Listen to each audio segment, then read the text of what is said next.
Everyone, আপনারা সবাই কেমন আছেন? আশা করি আল্লাহর অশেষ রহমতে খুব ভালো আছেন। আমিও আলহামদুলিল্লাহ ভালো আছি। তো আজকে রেসিপি উস্তা দিয়ে কাচকি মাছের ভুনা।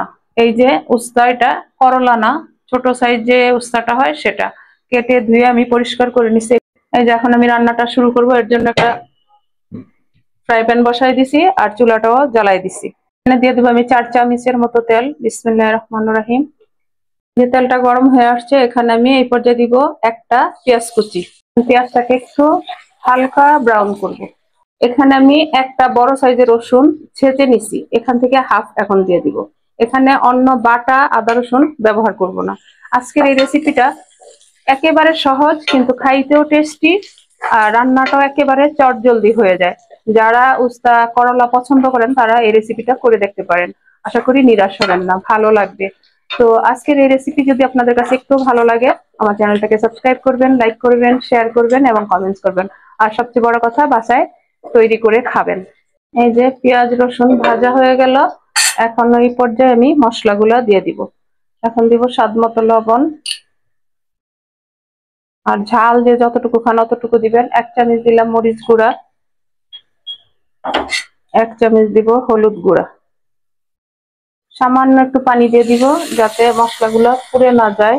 1 চামচ দিব ধনে গুঁড়া, আর এটাতে জিরা গুঁড়া দিব না, তৃতীয় জিনিসে জিরা গুঁড়োটা ভালো লাগে না। এখন মশলাটাকে একটু ভালোভাবে কষাই নিব। এই পর্যায়ে দিয়ে দিব একটা টমেটো কুচি, একেবারে কুচি করে কেটে নিচ্ছেন। যেহেতু মাছটা ছোট, এই জন্য টমেটোটা কুচি করে কাটলে ভালো হয়।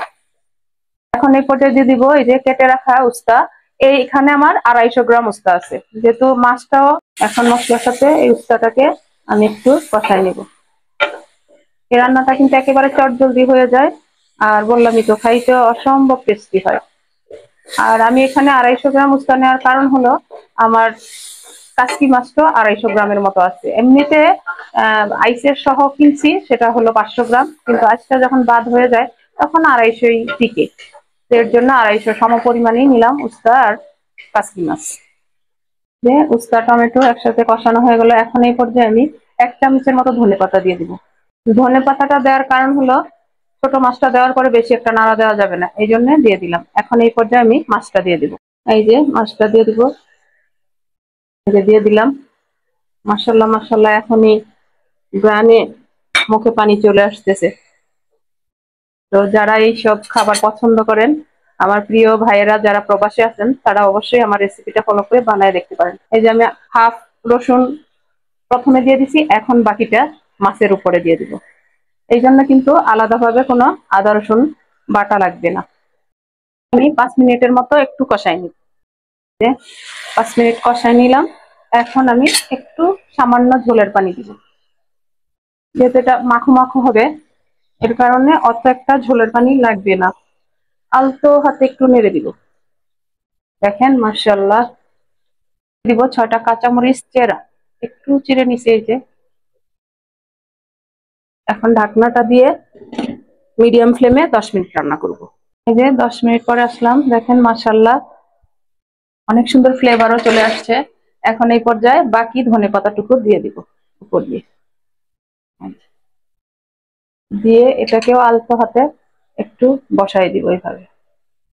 দেখেন চটজলদি হয়ে গেল না আজকের রেসিপিটা? এটা দিয়ে গরম ভাত জাস্ট জমে যাবে।